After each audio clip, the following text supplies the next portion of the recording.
Okay, let's just dive right into this. You know that device you're watching this on right now? The moving charges powering it are literally creating invisible magnetic fields all around you? It's a fundamental truth of our universe. But here's the real puzzle. How exactly do we measure that invisible field at any given point in 3D space? Well, in this explainer, we're going to unpack the source material and see exactly how physicists solve this incredibly tricky problem. To keep us from getting lost in the mathematical weeds, here is our roadmap. We're going to hit the origin of magnetic fields, decode the formula, compare electric to magnetic fields, map out a framework to solve any problem, and then apply it all to a straight wire and a circular loop. Let's get started. All right, part 1, origin of magnetic fields. Moving charges in 3D space. So, the golden rule here is that wherever you have a steady electric current, a magnetic field is born. Period. And that brings us to the star of the show, the Biot-Savart law. Think of this law as your master key. Instead of trying to calculate the magnetic field for some massive, complex tangle of wire all at once, which is basically impossible, this law lets us zoom way, way in. We can look at a microscopic, infinitesimal piece of that wire, find its exact magnetic contribution, and then build up the complete picture piece by piece. Moving right along to part 2, decoding the mathematical formula, breaking down the variables. Now, I know looking at raw vector calculus can make anyone's eyes glaze over, but check out how we can break this terrifying formula down into bite-sized physical pieces. First up, I. That's your steady current. Pretty simple. More current equals more magnetism. Then we've got dl. That's just the tiny, microscopic length of the wire we're analyzing. R is simply the distance from that tiny wire piece to the exact spot where we're trying to measure the field. And finally, the sine of theta. That just represents the angle between the wire and the line connecting it to our observation point. When you really look at it, it's basically just geometry and current.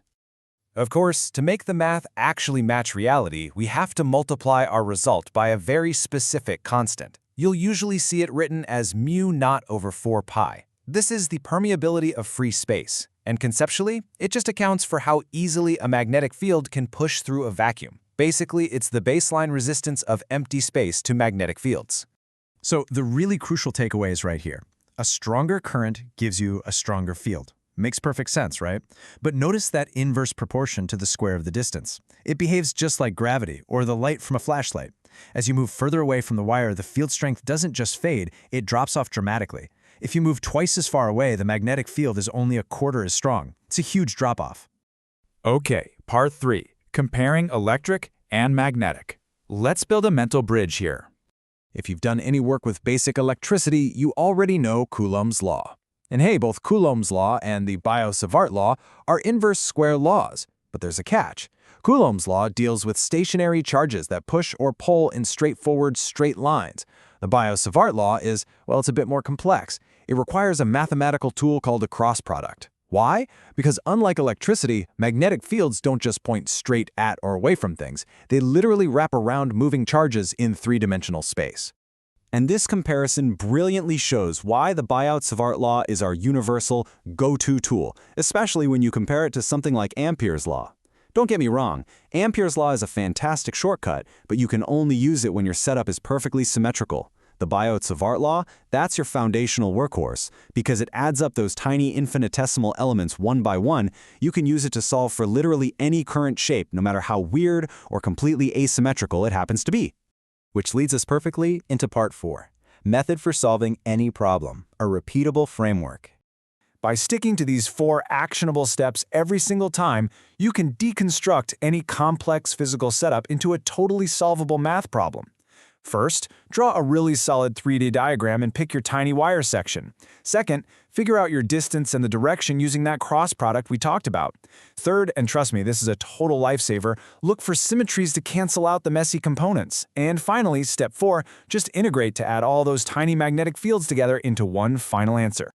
But before we start throwing real-world geometries at this, we really need to ask ourselves, how do we actually visualize these cross products? Like, how do we know which way the magnetic field is actually wrapping?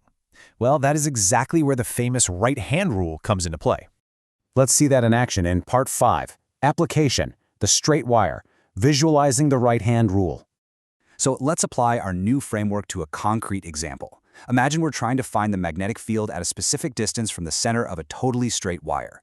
Take your right hand and align your thumb with the direction the current is flowing. Now look at your fingers. They naturally curl in the exact direction of the magnetic field. So for a point directly next to the wire, every single tiny segment of that straight wire is contributing to a field pointing straight into the page. Because everything is pointing the exact same way, nothing cancels out. The magnetic field lines just form these perfect concentric circles around the wire. And the best part? When you take all those tiny little contributions and run step 4 of our framework, integrating over an infinitely long wire, all of that gnarly calculus beautifully collapses into this super simple, elegant algebraic formula. The total magnetic field B simply equals mu naught times the current divided by 2 pi times the distance h. It is an amazingly clean result for an infinite system, isn't it? Okay, so we've totally mastered the straight line. But let's be real. The actual world, especially electrical engineering, is full of curves. Think about motors, electromagnets, transformers. They literally all rely on loops. So what changes when we take our straight wire and bend it into a circle? That brings us to our final section, Part 6, Application, the circular loop, when symmetry becomes your best friend. Visualizing a circular loop means we have to level up a bit and look at 3 different axes simultaneously. But check out how symmetry totally saves us from doing terrible, complicated math here. Imagine the loop is sitting flat on a table in the xy plane, and we want to measure the magnetic field floating at a point directly above the center along the z-axis. Because the wire is a perfect circle, any magnetic pull to the left from one side of the ring is completely canceled out by an equal pull to the right from the opposite side. All those horizontal x and y components completely wipe each other out. The only thing that actually survives the integration is the magnetic field pointing straight up or straight down, that central z-axis. And once again, the math simplifies beautifully. If we look at the magnetic field directly at the dead center of the loop, meaning our height h above the table is just 0, we get this incredibly clean final formula. The magnetic field, right in the middle, is just mu naught times the current divided by twice the radius of the loop. That's it! All right, let's quickly recap what we've covered in this explainer. We started with the foundational fact that steady moving currents create magnetic fields in 3D space. We took the very intimidating Biot-Savart law and we broke it down into physical variables relying on current, distance, and geometry in an inverse square relationship. And then we proved that by using a consistent 4-step framework, we can calculate the total magnetic field for both straight lines and complex circular loops just by summing up those infinitesimal elements. But I want to leave you with one final, kind of mind-bending thought to ponder. We spent this entire explainer looking at steady, constant currents. But what happens to the surrounding space if the current itself is constantly accelerating or rapidly shifting back and forth over time? Well, the answer to that actually moves us beyond the Biot-Savart law, and it completely unlocks the very nature of light and the electromagnetic waves that power our modern universe. Just a little something to think about until next time.